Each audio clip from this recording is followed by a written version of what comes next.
नमस्कार, मैं हूं दीपाली राणा। आप देख रहे हैं योर मनी। पर्सनल फाइनेंस से जुड़ा हमारा स्पेशल शो हर रोज हम लाते हैं आपकी हेल्प करने के लिए। उम्मीद करते हैं अब तक अगर आपने इन्वेस्टमेंट्स की शुरुआत नहीं की है तो इस शो के देखने के बाद जरूर की होगी। और योर मनी आपकी हर कदर पर मदद करता है। अगर आपके पास इन्वेस्टमेंट से जुड़ी हुई कोई भी क्वेरी है, कोई भी कंफ्यूजन है, तो हमारे एक्सपर्ट्स आपको एडवाइस देंगे।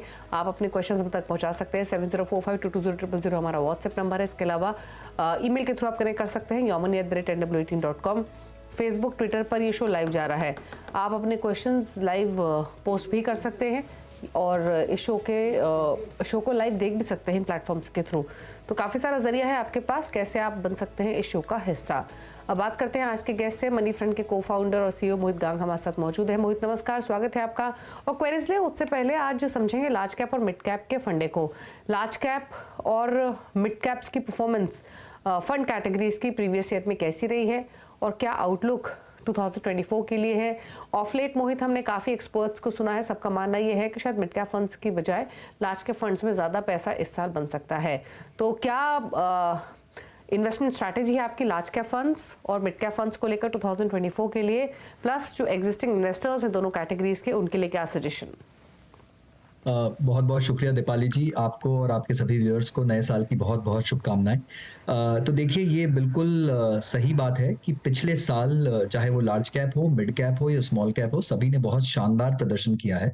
मिड और स्मॉल कैप ने तो जैसे बाजार में एकदम धूम सी मचा दी। तो मिड कैप जो कैटेगरी है वो 2023 कैलेंडर ईयर में अगर आप देखें तो कुछ ऑलमोस्ट 44% का रिटर्न मिड कैप कैटेगरी में मिला है और स्मॉल कैप कैटेगरी में 48% का रिटर्न है। राइट, तो बहुत ही ज्यादा ऊंचे और अच्छे रिटर्न्स देखने को मिले हैं यहाँ पर निवेशकों को। लार्ज कैप जो कैटेगरी थी दीपाली जी, वहां पर 20% रिटर्न आया। ये खराब नहीं है, ये भी बहुत शानदार रिटर्न है। पर जब हम इसे मिड और स्मॉल से कंपेयर करते हैं, तुलना करते हैं, तो थोड़ा सा फीका लगता है। हुआ ऐसा है कि लास्ट अगर आप देखें पिछले 2 साल या 2.5 साल से करीब, इसके पहले भी 2022 में लार्ज कैप कैटेगरी जो है उसने कुछ 5-6% रिटर्न ही दिया था।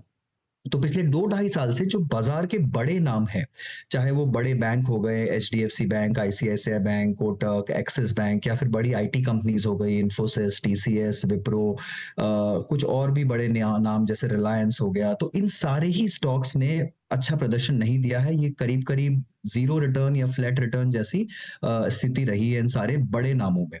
तो 2-2.5 साल की ये लंबी अवधि के बाद बाजार का ऐसा मानना है कि ये साल शायद ये जो बड़े जायंट स्टॉक्स या जायंट कैप्स या मेगा कैप स्टॉक्स हैं, ये फिर से एक बार लौट कर आएंगे और एक अच्छा प्रदर्शन देंगे। तो उसके चलते बाजार की जो एक राय है वो इस तरफ बन रही है कि ये साल हो सकता है लार्ज कैप का साल हो। और यहाँ पर लार्ज कैप में भी heavy weight quality blue chip कंपनियां जो हैं, जो काफी समय से अच्छा प्रदर्शन नहीं कर पाई हैं, शायद ये साल उनके नाम जा सकता है। हालांकि बाजार में क्या होगा ये कहना बहुत मुश्किल है। मेरी राय यही रहेगी कि जितने भी निवेशक हैं वो बाजार में बने रहे। पहली बात तो ये, यहाँ पर ऐसा बिल्कुल ना करें कि आप प्रॉफिट बुकिंग कर कर एक कैटेगरी से दूसरी कैटेगरी में डाल रहे हैं, यानी मिड कैप से लार्ज में डाल रहे हैं, लार्ज से मिड में डाल रहे हैं। अपने पोर्टफोलियो का संतुलन बनाए रखें, अपने एसेट एलोकेशन को बनाए रखिए। अगर आपने निर्धारित किया था कि लार्ज कैप 50% होगा और मिड कैप 20% होगा, तो उसे बरकरार रखिए। उस एसेट एलोकेशन को ट्वीक मत करिए, उसे चलने दीजिए, कहीं पर भी ओवरवेट मत जाइए। पर हाँ, अगर आपके पास लार्ज कैप्स कम है या आपने नहीं शामिल किए हैं अपने पोर्टफोलियो में, या मिड और स्मॉल बहुत ज्यादा कर दिया है, तो बेशक आप लार्ज कैप का अनुपात जो है अपने पोर्टफोलियो में इस साल बढ़ाइए। डेफिनेटली आपको अगर ये साल मार्केट के लिए अच्छा रहता है तो लार्ज कैप बहुत अच्छा आपको रिटर्न देंगे यहां से। ओके, चलिए, तो आपको समझाया गया है पूरा गणित, क्या स्ट्रैटेजी आपकी होनी चाहिए मिड कैप्स और लार्ज कैप फंड्स को लेकर और कितना रिटर्न आप एक्सपेक्ट कर सकते हैं। चलिए, तो ये तो बातचीत हुई लार्ज कैप और mid cap category of fund की। अब बात कर लेते हैं कॉलर से। मनोज कुमार जैन हमारे साथ कनेक्टेड हैं। मनोज कुमार दिल्ली से। मनोज जी नमस्कार, बताइए क्या सवाल है आपका, क्या जानना चाहते हैं? हाँ जी, नमस्कार मैडम। बताइए क्या सवाल है आपका। मैडम, मैंने पोर्टफोलियो भेजे, 2 पोर्टफोलियो है, एक मेरा एक मेरी वाइफ का। मुझे एक तो पूछना है, पोर्टफोलियो ठीक है, ओवरलैपिंग तो नहीं है पोर्टफोलियो में? और एक चीज और है, क्या नाम है, मुझे कोई अगर उसमें से स्कीम चेंज करनी होगी कैटेगरी, दोनों पोर्टफोलियो में से एक है, तो उसमें से मुझे एग्रेसिव वाली कोई फंड जोड़ना हो तो कौन सा रिप्लेस करना चाहिए मुझे? ओके, पूछ लेते हैं। तो फिलहाल जो आपकी SIP चल रही है उसकी टोटल वैल्यू कितनी है? मैडम एक में है मेरी 5,000 ईच फंड में है, और एक में है 30,000, एक में 25,000, तो टोटल होगा 55,000। 55,000 की SIP। और कितना इकट्ठा कर चुके हैं आप अभी तक? मैडम मेरा एक्चुअली ये मेरा होम लोन वगैरह था, तो मैंने सब फ्री हुआ इन चीज़ों से। मैंने इस मंथ से मेरी स्टार्ट हुई है, 15 ईयर्स तक करनी है मुझे। ओके 15 ईयर्स का होराइजन है, 5 करोड़ का टारगेट ये लेके चल रहे हैं। और जैसे इन्होंने कहा 55,000 की SIP इसी महीने से शुरू की है। इनके गोल्स जो हैं वो बच्चों की पढ़ाई और शादी को लेकर हैं। फिलहाल अगर देखें इनका पोर्टफोलियो तो 5,000 ईच ये डाल रहे हैं। इनके पास है Motilal Oswal large and mid cap, ICICI prudential blue chip, Kotak emerging equity, Nippon India small cap, HDFC multi cap, SBI contra. क्या सजेशन रहेगा इनके लिए? साथ ही साथ इनकी वाइफ का भी एक पोर्टफोलियो है जो इन्होंने शेयर किया है, जिसमें मोतियाल ओस्वाल मिड कैप है, निपॉन इंडिया लार्ज कैप है, HDFC large and mid cap, axis small cap के साथ साथ कोटक मल्टी कैप भी है। क्या सजेशन इनके लिए? जी तो मनोज जी देखिए, आपका जो 55,000 रुपए का SIP है उसके चलते आई थिंक आप 15 साल में 12% की दर से अगर हम एक अजम्पशन करें तो करीब 3 करोड़ के आसपास की राशि आपकी जमा हो जाएगी। यहाँ पर आपकी जो टारगेट रकम है उससे आप थोड़ा कम रहेंगे, तो जरूरत यह है कि आप अपनी SIP की रकम को, चाहे आपके अकाउंट में हो या आपके वाइफ के अकाउंट में हो, उसे थोड़ा बढ़ाइए। अगर एकदम से नहीं बढ़ा सकते हैं, आपको करीब 40,000 रुपए की SIP करनी पड़ेगी दोनों ही पोर्टफोलियोज में, मतलब 80,000 टोटल आपके गोल तक पहुंचने के लिए। नहीं तो आप इसे धीरे धीरे कर इंक्रीमेंटल SIP, हर साल कुछ स्टेप अप SIP कर आप इसे धीरे धीरे भी बढ़ा सकते हैं।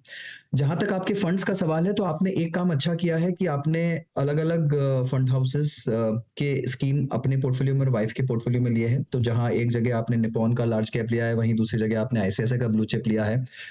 मुझे ये लगता है कि अगर आपको अपने पोर्टफोलियो में समानता देखनी थी तो चाहे आप वो निपॉन का लार्ज कैप लें या ICICI का लार्ज ब्लू चिप फंड लें, दोनों का पोर्टफोलियो जो है वो काफी हद तक सिमिलर तरीके से चलता है। काफी जो नाम है वो आपको दिखेगा कि रेप्लिकेट होते हैं, सिमिलैरिटी बहुत ज्यादा है, कॉमन परसेंटेज काफी हाई है।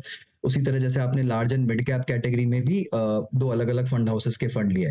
मिड और स्मॉल में डिफरेंसेस काफी दिखेंगे आपको, यहाँ पर अलग अलग फंड हाउसेस के जो पोर्टफोलियोज है वो काफी अलग जाएंगे, पर लार्ज में ये डिफरेंसेस आपको इतने नहीं दिखेंगे। तो मेरी राय ये रहेगी कि आप लार्ज में एक एक्टिव रखिए एक नाम में, और दूसरे नाम में आप पैसिव कर लीजिए। इसी तरह मिड और स्मॉल में भी, जहां आपने बोला है कि आपको कुछ हाई रिटर्न वाले स्कीम्स बनाने हैं, अपने पोर्टफोलियो में बढ़ाने हैं, या जैसा आपने बोला कि आपको हाई रिस्क वाले चाहिए, तो मैं ये मानता हूं कि अगर आपकी अवधि लंबी है, आप ये बोलना चाह रहे हैं कि आप मिड स्मॉल कैप कैटेगरी में जा सकते हैं, तो यहां पर आप क्या कर सकते हैं कि आप एक जगह स्मार्ट बीटा फंड ले सकते हैं अपने पोर्टफोलियो में, कहीं पर फैक्टर बेस्ड फंड ले सकते हैं। जैसे मिड कैप में आपने एक नाम में एक्टिव ले लिया और दूसरे नाम में आप चाहें तो quality 50 Nifty mid cap 150 index fund ले सकते हैं, या मोमेंटम बेस्ड फंड ले सकते हैं। तो ये तो हो गई पोर्टफोलियो को अलग करने की बात।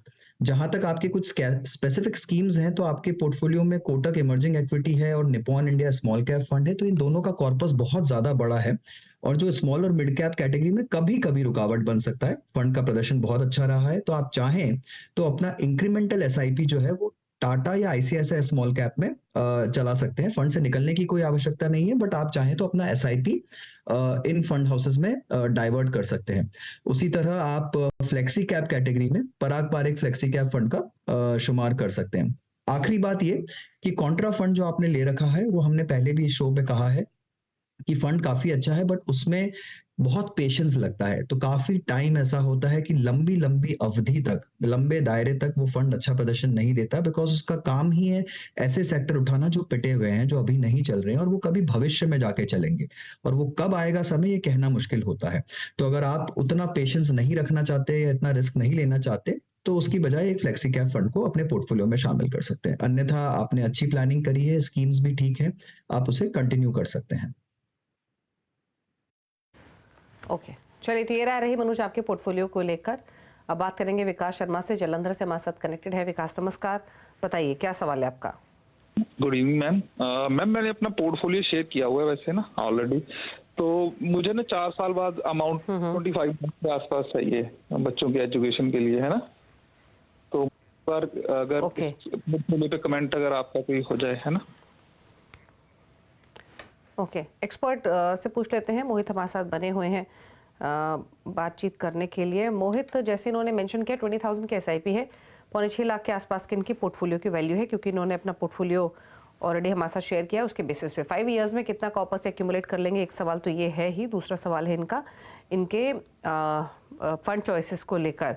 फिलहाल अगर देखें इनके फंड्स, तो इनके पास मेरे एसेट ELSS का टैक्स सेवर है, पारंपरिक फ्लेक्सी कैप है, क्वांट का टैक्स सेवर है, HDFC top 100, SBI small cap, Tata digital India, quant active और एक्सेस ब्लू चिप है। बताइए क्या राय इनकी फंड चॉइसेस पर?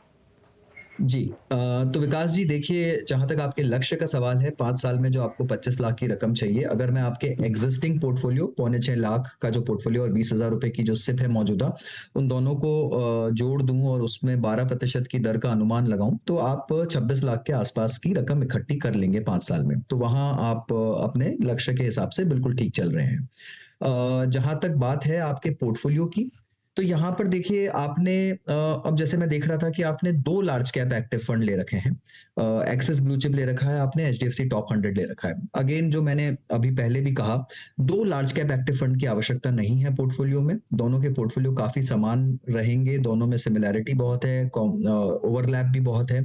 तो आप यहाँ पर एक स्कीम से काम चला सकते हैं, और चाहिए तो दूसरे स्कीम की जगह आप एक पैसिव लार्ज कैप फंड यानी निफ्टी इंडेक्स फंड का शुमार कर सकते हैं अपने पोर्टफोलियो में।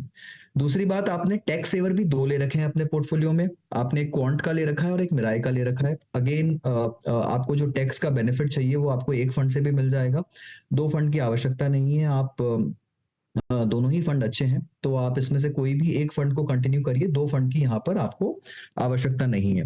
तीसरी बात, आपने एक सेक्टोरल फंड ले रखा है, Tata IT fund, Tata digital India fund होगा शायद ये। तो यहाँ पर अगेन देखिए, सेक्टोरल फंड में रिस्क काफी होता है। पिछला साल या पिछले 2 साल से आप देखें तो IT सेक्टर बिल्कुल अच्छा नहीं कर रहा है, और इस साल सबको उम्मीद है कि अच्छा करना चाहिए। तो फंड खराब नहीं है, पर बहुत ही साइक्लिकल है और हाई रिस्क है। आप इसमें बने रह सकते हैं अगर चाहें तो कुछ समय के लिए, पर इसमें से कब निकलना है उसमें आपको थोड़ा ध्यान रखना होगा। अगर आप उसे ट्रैक कर सकते हैं तो बने रहिए, अन्यथा आप किसी अच्छे फ्लेक्सी कैप या मल्टी कैप फंड में इसे तब्दील कर सकते हैं। आखिरी बात, SBI स्मॉल कैप फंड का प्रदर्शन बहुत ही शानदार रहा है। AUM थोड़ा ज्यादा हो गया है, तो यहाँ पर भी अगर आप चाहें, अगर डी-रिस्क करना चाहें, तो आप एक किसी दूसरे छोटे AUM वाले स्मॉल कैप फंड में जा सकते हैं, अन्यथा फंड में कोई बुराई नहीं है, बहुत ही अच्छा फंड है। तो ये रहेगी मेरी राय आपके पोर्टफोलियो पर। ओके, चलिए, तो ये रह रही है विकास आपके पोर्टफोलियो को लेकर, कितना एक्यूमुलेशन कर पाएंगे, प्लस क्या चेंजेस करने हैं, वो सब बातें आपको मोहित ने बताई। रुक रहे हैं इसी के साथ एक ब्रेक के लिए। ब्रेक के बाद कुछ और क्वेश्चंस को करेंगे शामिल। आप देखते रहिए योर मनी।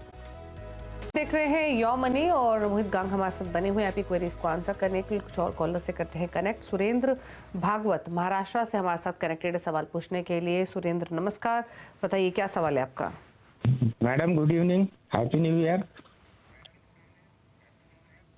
आपको भी नववर्ष की शुभकामनाएं। सुरेंद्र जी बताइए क्या सवाल है आपका? मैडम पोर्टफोलियो तो मैंने दिया था, लेकिन फिर भी रिपीट कर देता हूँ। उसमें पराग पारी का 3,000 का ऐसा 5,000 का SIP है, HDFC लार्ज एंड मिड 3,000 का है, और SBI कॉन्ट्रा 2,000 का है, और निप्पॉन स्मॉल कैप 1,000 रुपीज है, और ABSE मल्टी कैप 2,000 का है। निपॉन की जगह आपने SBI कंजर्वेटिव हाइब्रिड फंड का नाम दिया था, निपॉन का नाम तो नहीं दिया था। तो जो डिटेल्स हमारे पास अब फाइनली हैं आपसे बातचीत करने के बाद, उसके मुताबिक Parag Parikh flexi cap, HDFC large and mid cap, Aditya Birla sun life का मल्टी कैप, SBI कॉन्ट्रा और निपॉन का आप एक फंड बता रहे हैं, करेक्ट? जी जी। SBI कंजर्वेटिव हाइब्रिड फंड आपके पास नहीं है? है मैडम, उसमें ऐड नहीं हुआ, एक्चुअली है वो भी।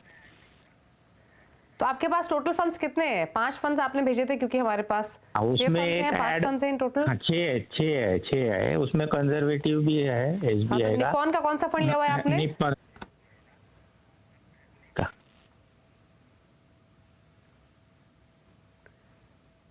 निपॉन का कौन सा फंड है आपके पास sir? Small cap. Small cap. और टोटल फिर SIP कितनी जा रही है आपकी अभी?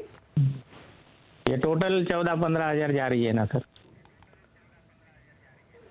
15 जा रही है, क्योंकि 13,000 की एसआईपी आपने पहले मेंशन की थी, बट आपके पास निपॉन स्मॉल कैप भी ऐड आपने किया है, तो 2,000 मान के चलते उसमें आप डाल रहे होंगे, तो 15,000 की एसआईपी हो गई। अब आपने फंड्स के नेम तो सुने मोहित, 12 ईयर्स में कितना कॉर्पस से कमा पाएंगे, प्लस पोर्टफोलियो को लेकर सलाह क्या है आपकी?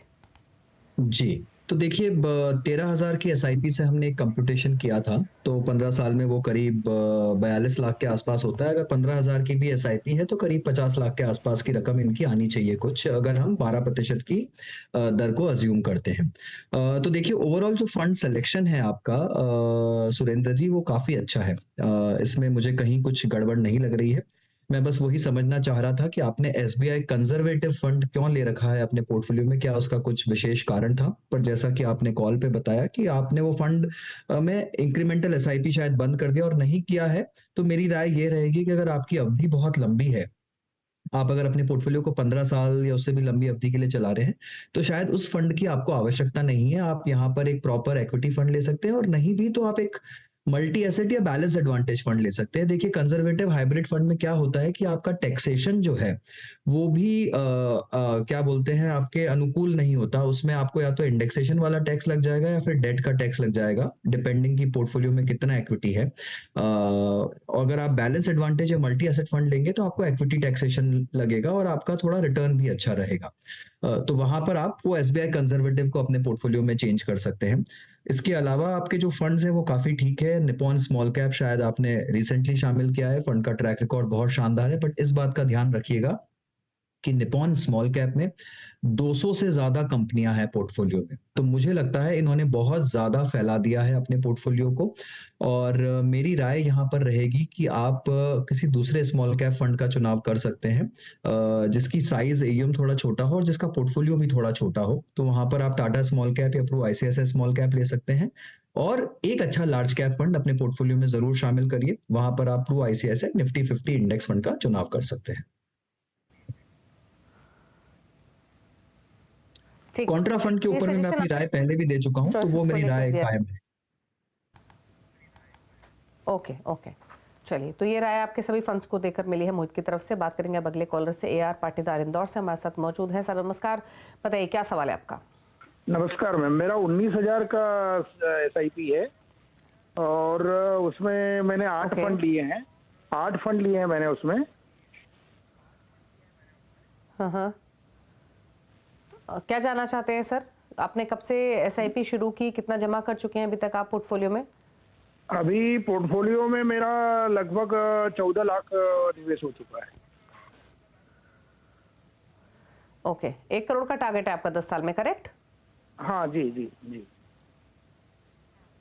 ठीक है, फंड्स में इनके क्विकली मेंशन कर दो। Canara Robeco blue chip equity, UTI nifty 50 index fund में 3-3 हजार। बाकी फंड्स इनके पास हैं क्वांट फ्लेक्सी कैप, पराग पारी flexi cap, Nippon India small cap, HDFC mid cap opportunities, quant small cap और एसबीआई स्मॉल कैप। इन सभी में 2-2 हजार ईच डाल रहे हैं। बताइए क्या सजेशन आपकी तरफ से? 19,000 की एसआईपी, 14 लाख की पोर्टफोलियो की वैल्यू। जी, सो पतेदार जी बहुत बहुत नमस्कार। तो देखिए यहाँ पर आपका जो पोर्टफोलियो है, जो जमा की हुई रकम है और जो आपकी एसआईपी है, उसकी अगर मैं 12% की दर से अनुमान लगाऊं तो कुछ 88 लाख के आसपास आपका पोर्टफोलियो जमा होना चाहिए 10 साल में। 1 करोड़ का आपका लक्ष्य है, थोड़ा कम रह सकता है यहाँ पर। अगर आप उसे हासिल करना चाहते हैं तो आप अपने एसआईपी को 19,000 से बढ़ाकर 24,500 के आसपास ले जाइए, आपका लक्ष्य आपको हासिल हो जाएगा। आपने अपनी उम्र 60 साल की बताई है पतेदार जी, तो उसके देखते हुए हालांकि मुझे आपका पूरा पोर्टफोलियो का अनुमान नहीं है और ना ही आपके फाइनेंशियल लक्ष्य और रिस्क का ज्यादा अनुमान है, पर अगर आपकी आमदनी नहीं है अभी फिलहाल कोई और रेगुलर इनकम नहीं है, तो मुझे लगता है कि ये पोर्टफोलियो काफी रिस्की है। हाई रिस्क पोर्टफोलियो आपने बनाया है, बहुत ही अग्रेसिव पोर्टफोलियो मुझे लग रहा है। और अगर आप चाहते हैं कि आप अपने कैपिटल को थोड़ा सा प्रिजर्व करना चाहते हैं और ये अगर आपकी रिटायरमेंट की जमा पूंजी है, जो कि आपके भविष्य के लिए काम में आने वाली है, और अब अगर आय के ज्यादा स्रोत नहीं है, तो मैं ये कहना चाहूंगा कि आप ग्रेजुअली अपने पोर्टफोलियो को थोड़ा थोड़ा सेव करिए, थोड़ा कंजर्वेटिव करिए। समय के साथ हर 1 साल में चाहे तो आप इसे 10-10% कन्वर्ट करके डेट की तरफ या हाइब्रिड की तरफ ले जाइए। और अगर आप वित्तीय रूप से पूरी तरह से क्या बोलते हैं सेफ हैं और अगर आपको आवश्यकता नहीं है रेगुलर इनकम की और अच्छी खासी जमा पूंजी भी है, तो फिर आप अपने अग्रेसिव पोर्टफोलियो को चलते रहना दे सकते हैं। इसमें कोई दिक्कत नहीं है। फंड सिलेक्शन आपका काफी अच्छा है, उसमें कोई परेशानी नहीं है, बस बहुत अग्रेसिव है। ठीक है, चलिए, तो ये रहा आपके पोर्टफोलियो पर राय। अब फटाफट से पूछ लेते हैं मोहित के टॉप 4 फंड्स उन व्यूअर्स के लिए जो मोहित की चॉइस के हिसाब से पोर्टफोलियो क्रिएट करना चाहते हैं। बताइए मोहित, कौन से फंड्स आपने आइडेंटिफाई किए हैं?